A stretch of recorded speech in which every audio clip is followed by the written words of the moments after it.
Gracias, Andrés. Pasamos directamente entonces a la temática. Bueno, en general, cuando escuchamos hablar de dimorfismo sexual en arañas, la mayoría de las veces nos encontramos con una gran cantidad de trabajos enfocados en dimorfismo sexual por tamaño, ya que, bueno, esto no es raro porque las arañas exhiben uno de los casos más extremos, si se quiere, de dimorfismo sexual por tamaño entre los animales terrestres. Y esto ha sido foco de muchísimos estudios, sobre todo en estas familias. También es cierto que existe una considerable diversidad de dimorfismo sexual en muchísimos grupos de arañas.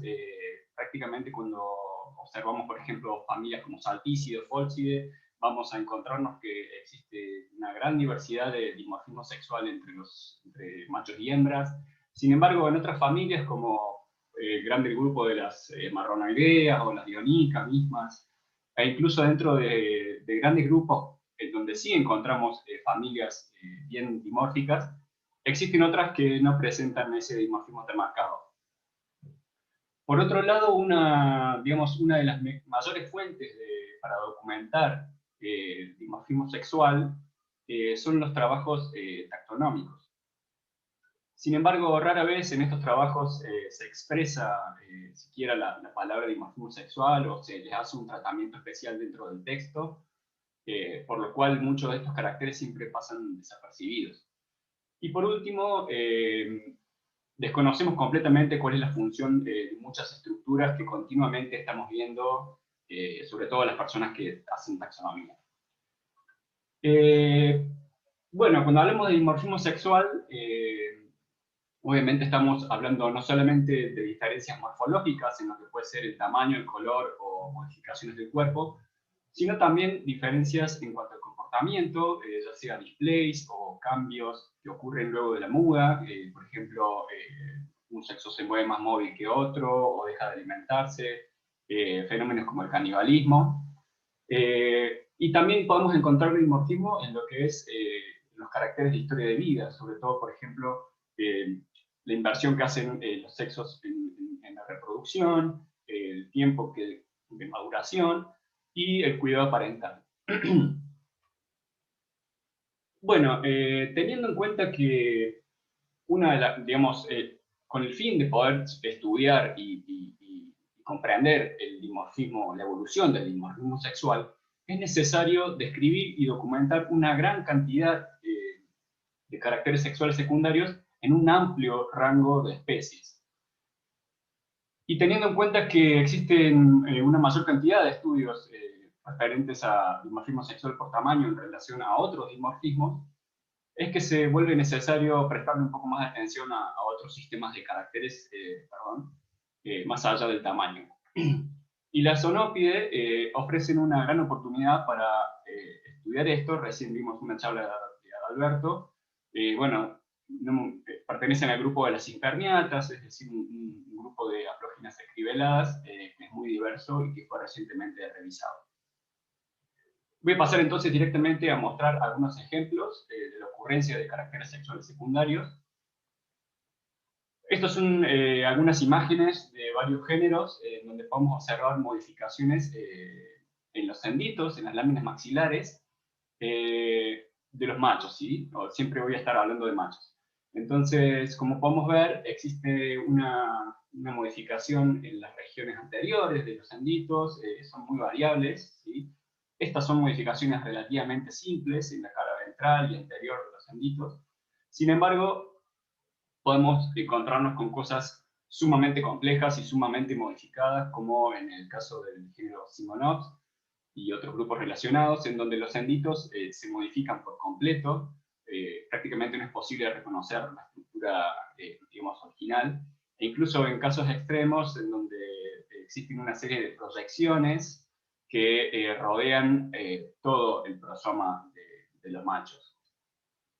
Por otro lado, también encontramos dimorfismo en los quelíceros, ya sean, por ejemplo, proyecciones cuticulares, como en estos dos casos, o bien presencia de setas modificadas en diversas partes de la superficie anterior de los quelíceros.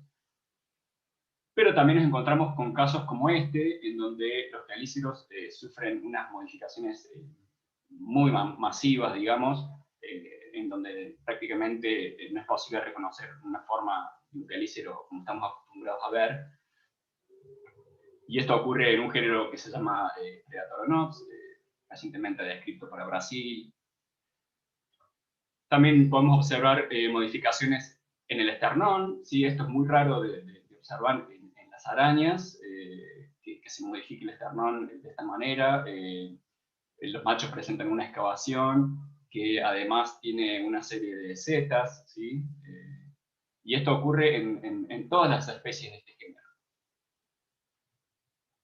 Existe además dimorfismo en el abdomen, ¿sí?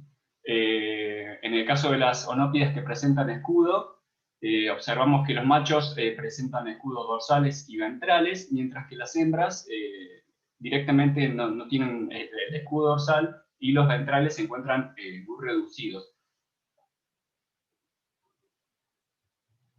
Obviamente sería muy difícil mostrar todos los caracteres que se modifican. Esta es una lámina en donde coloco además, digamos, una variedad muy grande de modificaciones que es posible encontrar, desde el tamaño y la altura del prosoma, diversas setas ubicadas en diferentes regiones del cuerpo, abdomen, clipio, labio.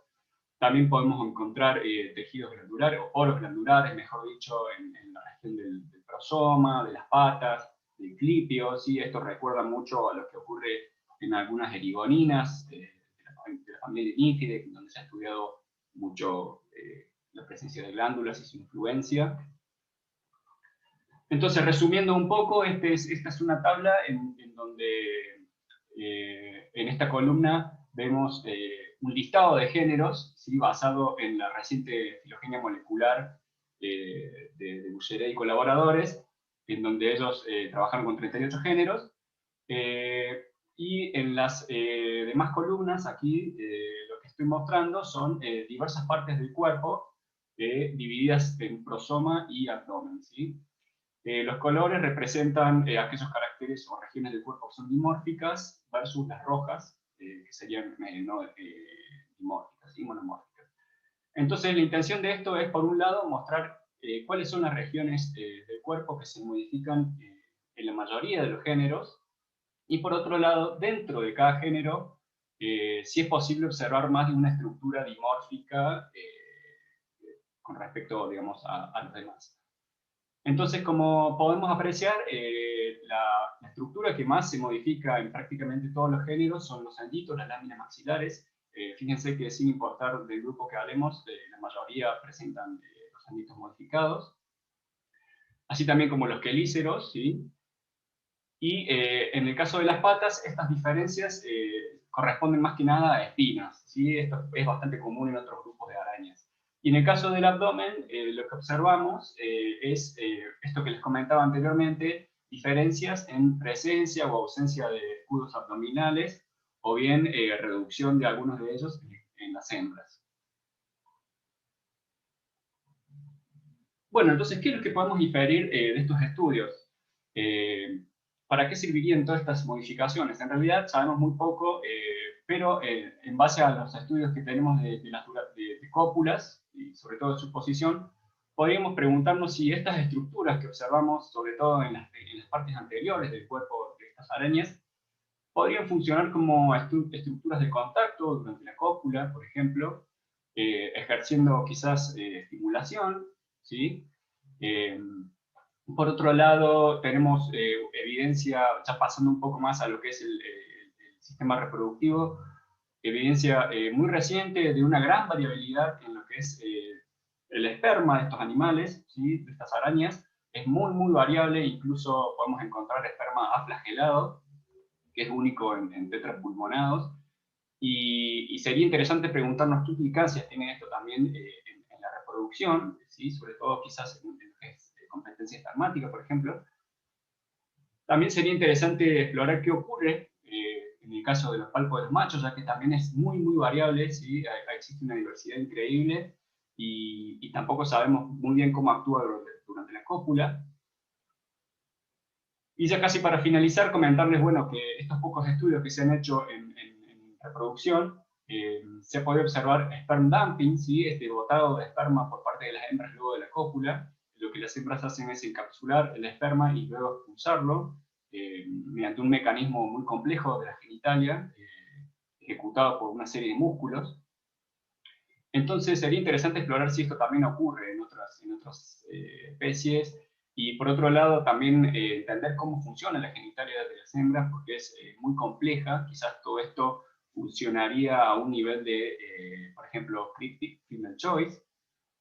También es interesante observar que en algunas especies se ha observado émbolos que quedan enganchados en la abertura genital, entonces quizás eso estaría funcionando como un tapón genital, no lo sabemos.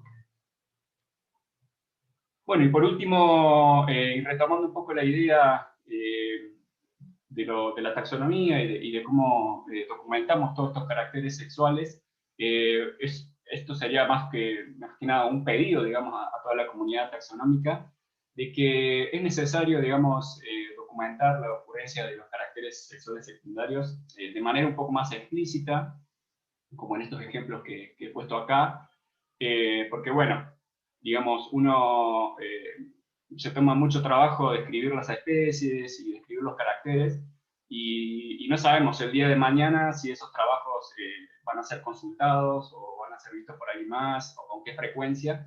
Entonces sería muy interesante poder buscarle la vuelta para que estos trabajos, además de describir especies, tengan otra funcionalidad para el día de mañana si alguien quiere llevar a cabo estudios a futuro. Entonces, bueno, quería agradecer a los organizadores y a toda la comunidad arenológica por la atención. Y bueno, escucho preguntas y sugerencias.